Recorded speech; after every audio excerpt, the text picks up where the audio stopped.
it. But certainly allowing territorial authorities to require that developments that happen in their own patch include a component of affordable housing or social housing is an important part.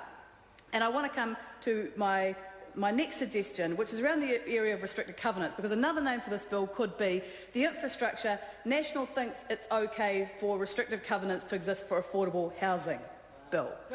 Because this was very cloak and dagger stuff. The Minister went out and said, you know what, we're getting rid of that power for local authorities, but we're keeping the restrictive covenants because we agree that it's wrong, it's just we're transferring it to another piece of legislation.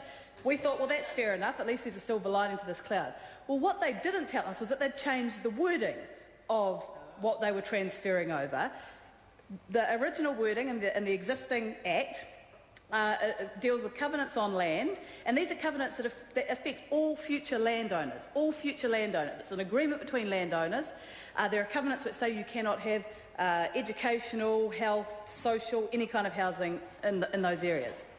And what they didn't say was that they were removing housing affordability from that. So we said there could not be these restrictive covenants for social housing or for affordable housing.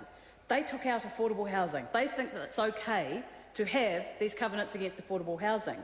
The second thing was, we said that if any purpose of a restricted covenant was to stop social or affordable housing, then it was illegal. We said any purpose, because we were told by the Human Rights Commission that they had cases where you had developers saying, well, no, the primary purpose is amenity value, but it also has a secondary flow-on and an unintended consequence of stopping, for example, disabled access being added to the property.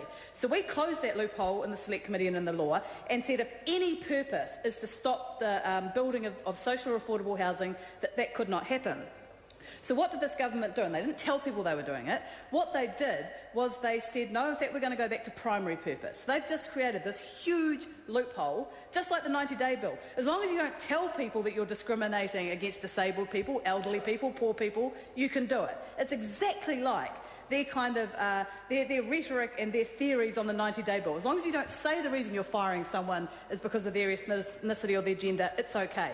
And it's the same with restricted covenants. As long as you don't tell people that the reason that the covenant is in place is to stop disability housing, mental health housing, social housing, affordable housing, as long as you don't say it, as long as you make up some other reason, some other primary reason, like we want all the houses to look exactly like this, or whatever it might be, amenity value, in order to get the sun in certain ways. We've heard a whole lot through the Human Rights Commission.